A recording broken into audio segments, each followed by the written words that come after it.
The Orion Nebula hangs in the winter sky like a glowing wound in the fabric of space, a place where the universe is actively creating something new at this very moment.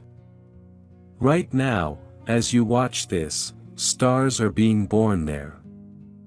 Not in some abstract, theoretical sense, but literally, physically forming from collapsing clouds of hydrogen and helium, igniting nuclear fusion for the first time, flooding their surroundings with light and radiation.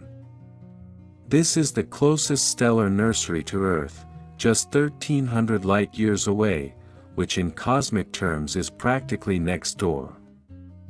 You can see it with your naked eye on a clear winter night, a fuzzy patch of light in the sword of Orion the Hunter.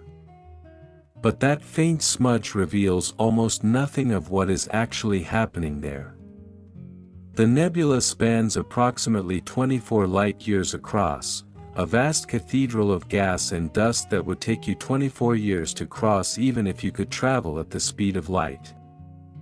It contains enough raw material to form tens of thousands of stars like our Sun. And this process of star formation has been going on for millions of years, producing generation after generation of new suns, some of which may have their own planets, their own possibilities for life. At the heart of the nebula lies a tight cluster of 4 massive young stars known as the Trapezium. These stars are only about 300,000 years old, which makes them newborns by astronomical standards.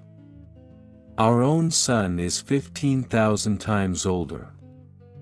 The Trapezium stars are so hot and so luminous that they blast the surrounding gas with ultraviolet radiation, causing it to glow with the characteristic colors we see in photographs, the reds of hydrogen, the greens of oxygen, the blues of reflected starlight. These 4 stars alone produce most of the light that illuminates the entire nebula. They are carving out a bubble in the surrounding material, slowly eating away at the cloud that gave them birth. In a few million years, they will have dispersed the nebula entirely, and the Orion constellation will look different to whatever beings might be watching from Earth at that distant time. But the Trapezium stars are not alone.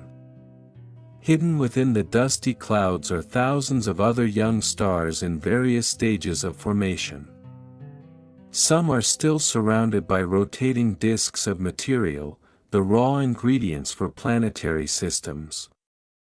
We have observed these disks directly with the Hubble Space Telescope and named them proplyds, short for protoplanetary disks.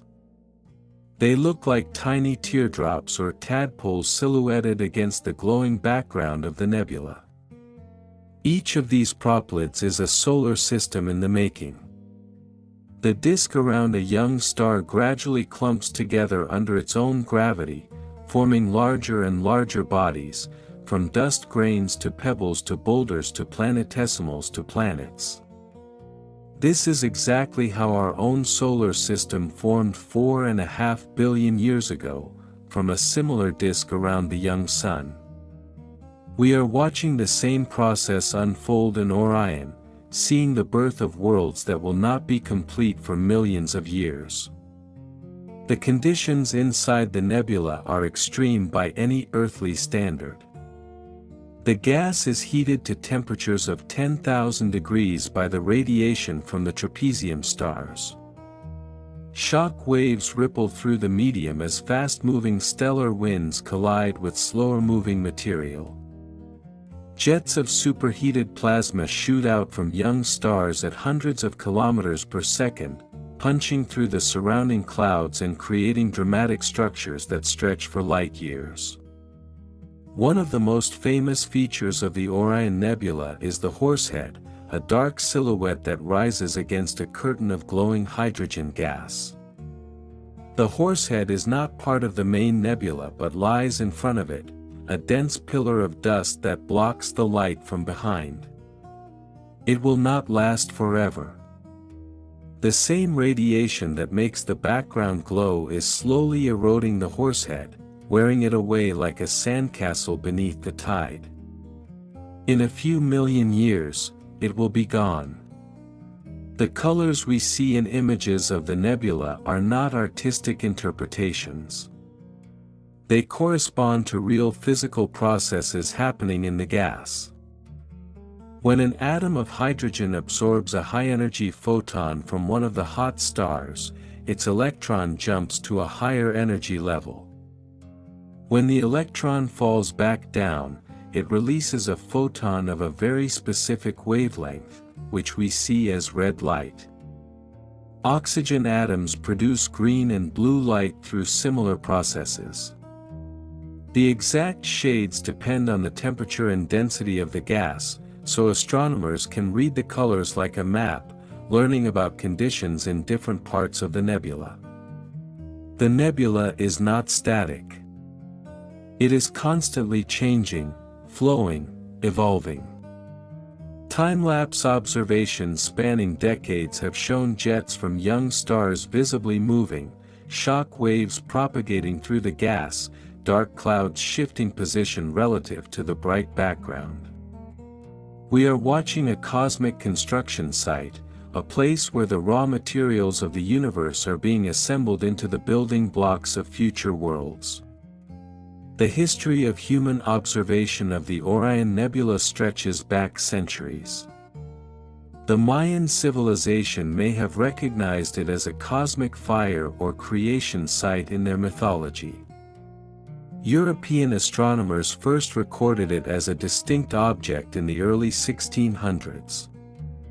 William Herschel, the discoverer of Uranus, studied it extensively and recognized that it was not a distant cluster of stars but something fundamentally different, a luminous fluid of some kind that he could not explain. The true nature of nebulae remained controversial for centuries. Some astronomers believed they were distant galaxies, collections of billions of stars too far away to resolve individually. Others thought they were clouds of gas within our own galaxy.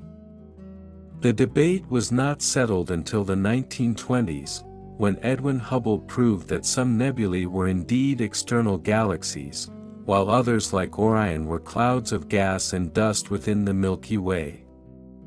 Modern observations have revealed the Orion Nebula to be just the visible surface of a much larger structure. Behind the glowing gas lies a vast molecular cloud, cold and dark, invisible to optical telescopes but detectable in radio and infrared wavelengths. This giant molecular cloud extends for hundreds of light years and contains enough material to form hundreds of thousands of stars. The nebula we see is merely the place where young stars have already heated and illuminated a small portion of this immense reservoir. Star formation in this region will continue for millions of years, gradually working through the available material until the molecular cloud is exhausted or dispersed. The stars that form will drift apart over time, spreading out into the galaxy, losing any memory of their common origin. Our own Sun may have formed in a similar cluster, surrounded by sibling stars that have long since scattered across the Milky Way. We have no way of knowing which stars in our night sky might be our distant relatives. The Orion Nebula serves as a laboratory for understanding star formation throughout the universe. Because it is so close, we can study it in detail that would be impossible for more distant regions. We can resolve individual young stars, measure their temperatures and luminosities, track their motions, analyze the composition of their surrounding disks. Everything we learn about Orion helps us interpret observations of star-forming regions in other galaxies, billions of light-years away. The nebula also raises profound questions about our own origins. The Sun and Earth formed from a cloud of gas and dust much like the one we see in Orion.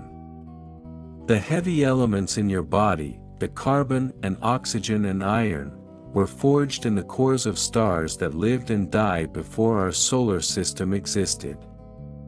You are made of star stuff, as Carl Sagan famously said, and watching the Orion Nebula is like watching the process that ultimately led to your existence. The young stars in Orion are not all alike. They span a huge range of masses, from massive blue giants that will burn through their fuel in a few million years and explode as supernovae, to tiny red dwarfs that will shine steadily for trillions of years. The distribution of stellar masses follows a pattern called the initial mass function, which seems to be universal throughout the cosmos. Big stars are rare, small stars are common, and the reasons for this particular distribution are still not fully understood. The most massive stars in Orion will have dramatic but short lives. They will blast the surrounding medium with intense radiation and powerful stellar winds, influencing the formation of subsequent generations of stars. When they finally exhaust their nuclear fuel, they will collapse and explode as supernovae, scattering heavy elements across the region and potentially triggering new waves of star formation in neighboring clouds. The death of one star can be the birth of many others. The smaller stars will have quieter fates. They will settle onto the main sequence, burning hydrogen steadily for billions of years, potentially hosting planetary systems where life might arise and evolve. Some of the proplyds we see in Orion today might eventually become worlds where beings look up at their own night sky and wonder about their origins, just as we do. Infrared observations have revealed a hidden population of young stars completely invisible in optical light. These stars are still embedded in their birth cocoons, wrapped in thick shells of dust that absorb all their visible radiation and re-emit it at longer wavelengths. They represent the earliest stages of stellar evolution, when a protostar is still accreting material from its surrounding disk, still growing toward its final mass. The process by which a cloud of gas becomes a star is governed by a battle between gravity and pressure. Gravity tries to pull the material together, while thermal pressure and magnetic fields resist the collapse. For a cloud to begin collapsing, it must exceed a critical mass known as the Jeans mass, which depends on the temperature and density of the material.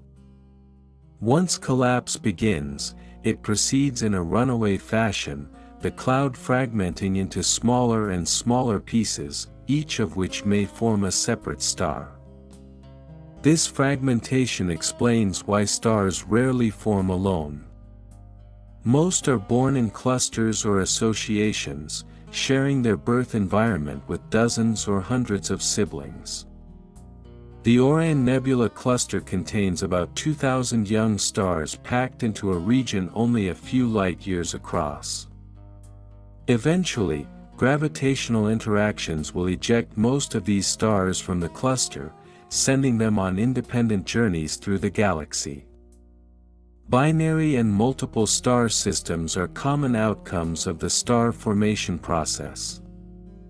When a collapsing cloud fragments, the resulting protostars often end up gravitationally bound to each other, orbiting a common center of mass. More than half of all Sun-like stars have at least one companion.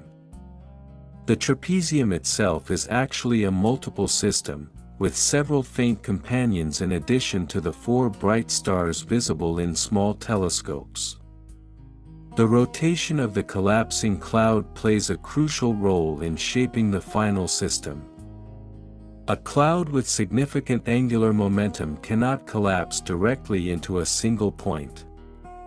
Instead, it flattens into a disk, with most of the mass falling onto the central protostar while a fraction remains in orbit.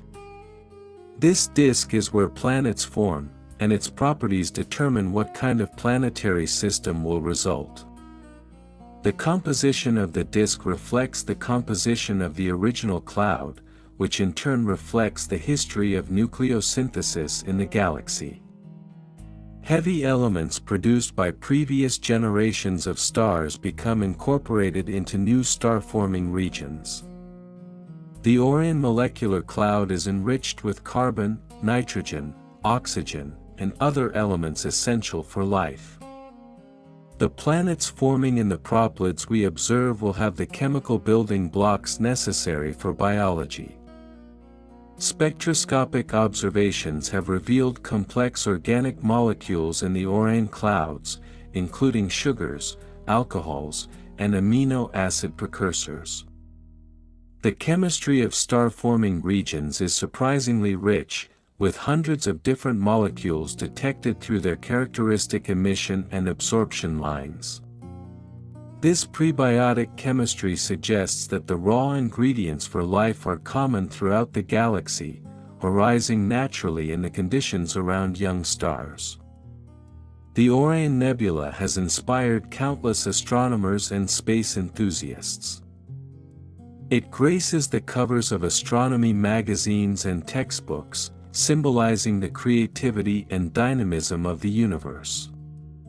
It is one of the most photographed objects in the night sky, captured by amateur and professional telescopes alike.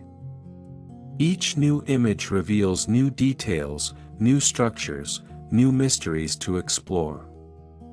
Modern space telescopes have provided unprecedented views of the nebula. The Hubble Space Telescope produced stunning images showing intricate details of the gas clouds, the sharp boundaries where stellar winds meet the surrounding medium, the delicate wisps and filaments sculpted by radiation and magnetic fields. The James Webb Space Telescope, with its infrared eyes, has peered through the dust to reveal the hidden young stars and planetary disks that optical telescopes cannot see. Ground-based observatories with adaptive optics can now match the resolution of space telescopes for some observations, compensating for the blurring effects of Earth's atmosphere. Interferometers that combine the light from multiple telescopes can achieve even higher resolution, resolving features smaller than the size of a stellar disk. These technical advances continue to reveal new aspects of the star formation process. Radio telescopes detect the cold molecular gas that fills most of the Orion region, the reservoir from which new stars will form. Observations at millimeter and submillimeter wavelengths trace the dense cores on the verge of collapse, the sites of future stellar birth. Radio interferometers can map the distribution and motion of gas with exquisite precision, revealing the dynamics of the star formation process in 3 dimensions. X-ray observations reveal yet another aspect of the nebula. Young stars are highly magnetically active, producing powerful flares and hot coronae that emit X-rays detectable by orbiting observatories. These X-ray emissions affect the chemistry of surrounding disks and may influence the habitability of forming planets. The high-energy environment of a stellar nursery is quite different from the relatively calm conditions around mature stars like the Sun. The Orion Nebula lies along one of the spiral arms of our galaxy, a region where gas and dust are concentrated and star formation is enhanced.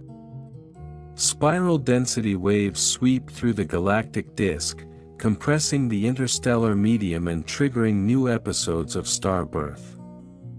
The Sun formed in a similar region about 4.5 billion years ago, when the solar neighborhood was a place of active stellar creation rather than the quiet backwater it is today.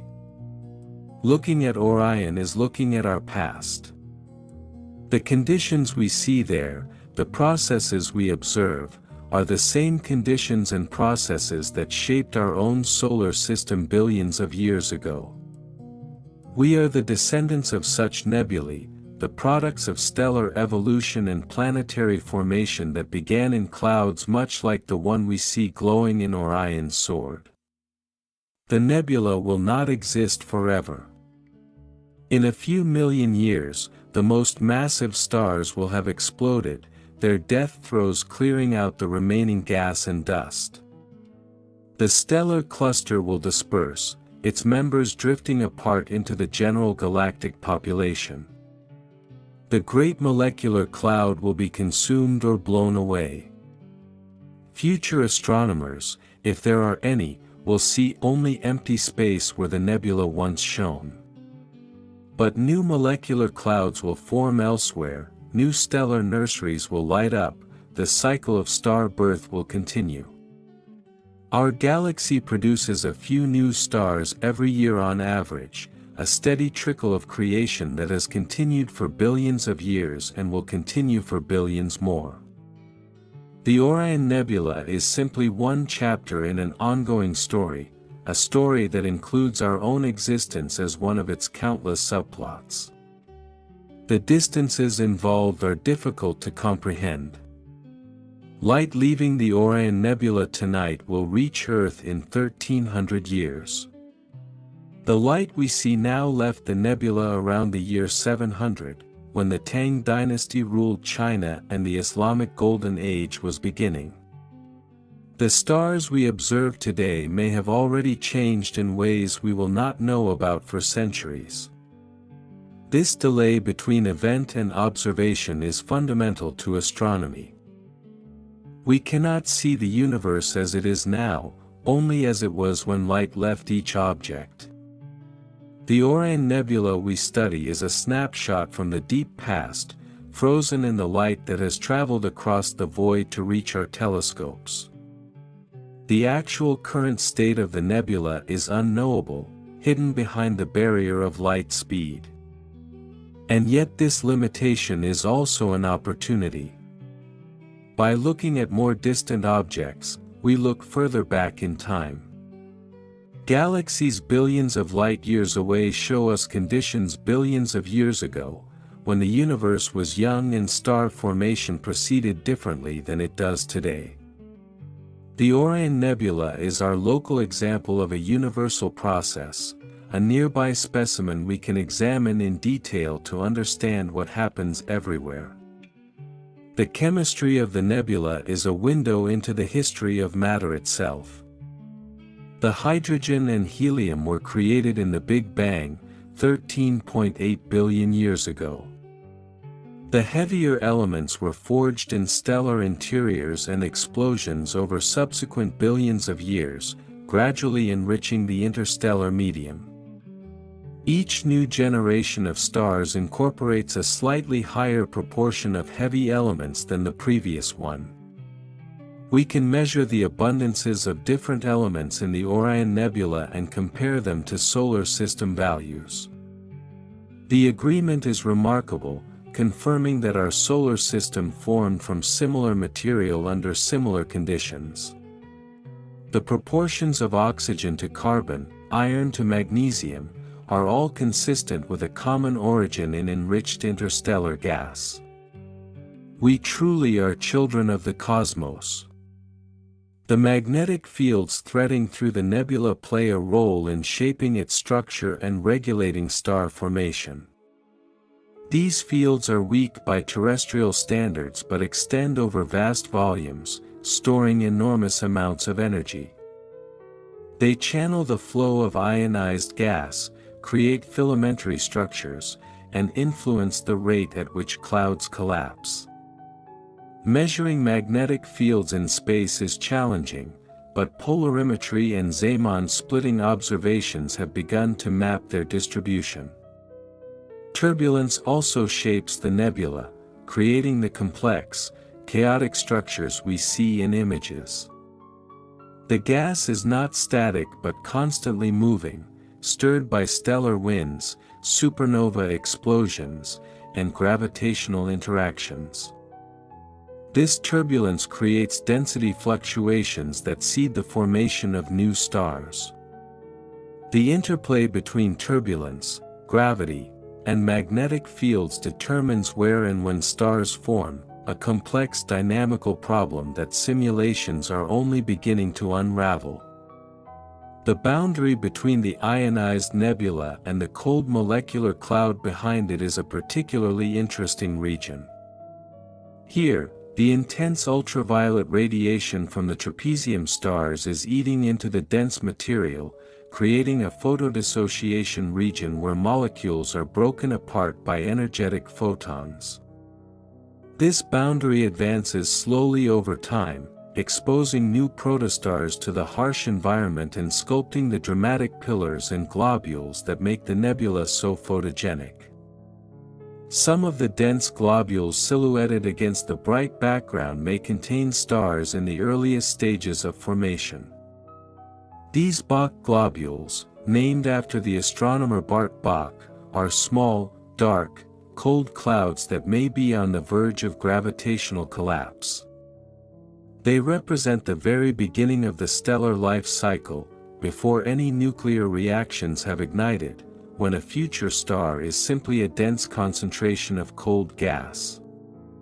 The life cycle of a star spans millions to trillions of years, depending on its mass.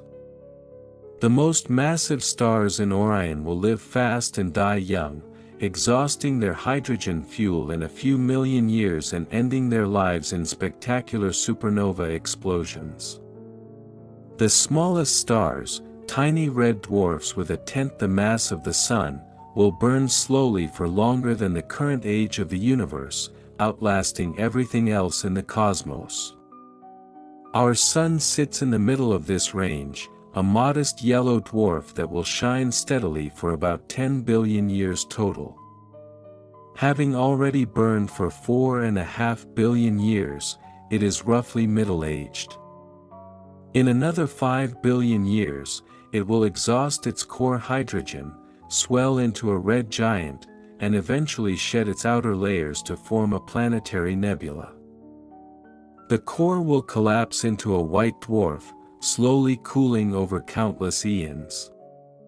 None of the stars currently forming in Orion will witness this fate. They are separated from us by vast gulfs of space and time. Their stories will unfold independently, parallel narratives in the grand cosmic saga. Some may host life that looks up at its own night sky and sees our Sun as a faint point of light among millions of others. The question of life elsewhere in the universe haunts our observations of star-forming regions. Every protoplanetary disk we see is a potential cradle for biology, a place where the chemistry of life might get started. The conditions that led to life on Earth do not seem particularly special or rare. Water, carbon compounds, and energy sources appear to be common throughout the galaxy. But we have no direct evidence yet of life beyond Earth. The search continues with increasingly sophisticated instruments, looking for biosignatures in exoplanet atmospheres, listening for artificial signals with radio telescopes, analyzing Martian soil for traces of past or present biology. The Orion Nebula offers no answers to this question, only possibilities, countless potential worlds in the making.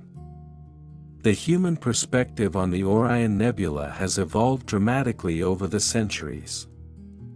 Ancient peoples saw patterns in the stars and wove stories around them. Orion was a hunter in Greek mythology, his sword represented by the fuzzy patch we now know as the nebula. Different cultures had different interpretations, but all recognized something significant in that region of the winter sky. The telescope revealed the nebula as more than a simple star pattern. It showed structures, colors, complexity. Each technological advance revealed more detail, from visual observations to photography to electronic detectors to space-based platforms. What once appeared as a simple glow now shows intricate architecture, a three-dimensional landscape of gas and dust extending for light years in every direction. Our emotional and philosophical responses to the nebula have evolved along with our scientific understanding. Early observers felt wonder and curiosity. Modern viewers might feel a sense of cosmic connection, recognizing in the nebula the processes that created their own atoms. There is something profound about looking at a stellar nursery and knowing that you are made of the same stuff, that your existence traces back through similar cosmic events. The scale of the nebula challenges human intuition. We evolved to comprehend distances we could walk or run, timescales of days and seasons and human lifetimes. Light years and millions of years have no intuitive meaning for minds shaped by terrestrial experience. And yet we can grasp these concepts intellectually, can do calculations that accurately predict what we observe, can build instruments that reveal truths invisible to unaided senses. This ability to transcend our evolutionary limitations is itself remarkable. A species that evolved to hunt and gather on the African savanna can now peer into stellar nurseries and understand what is happening there. Science extends our reach across space and time, connecting us to processes and places utterly alien to everyday experience. The Orion Nebula reminds us of our place in the cosmic order. We are not separate from the universe but products of it, made from its matter, shaped by its laws, observing it with organs that the universe itself produced through billions of years of stellar and biological evolution. We are the universe understanding itself, looking back at its own creative processes with wonder and curiosity. This perspective can be humbling or exhilarating depending on one's temperament. Some find comfort in the vast sweep of cosmic time, the knowledge that the universe was here long before us and will continue long after. Others find vertigo in the immensities, a sense of insignificance in the face of astronomical scales. Both responses are valid, both capture something true about our situation. The nebula will continue its work regardless of how we feel about it. Stars will form and evolve and die. Planets will coalesce from dusty disks. The molecular cloud will slowly be consumed. The cycle will continue in Orion and in countless other regions across the galaxy and throughout the universe, the same story playing out in endless variations. We are privileged to witness this moment in cosmic history. The Orion Nebula is visible to us because we happen to exist at a time when it is still glowing, still active, still creating new stars. A few million years either way and we would see something different, an earlier stage of the molecular cloud or a later dispersed remnant. Our view is contingent, a product of timing, yet no less real or valuable for that. The winter sky offers this gift to anyone willing to look up. On a clear night, away from city lights, the constellation Orion dominates the southern horizon for northern hemisphere observers. The three stars of the belt, the bright shoulders of Betelgeuse and Rigel, the fainter stars outlining the figure of the hunter. And therein the sword, a smudge of light, unremarkable to the casual glance but magnificent beyond words when you know what you are seeing.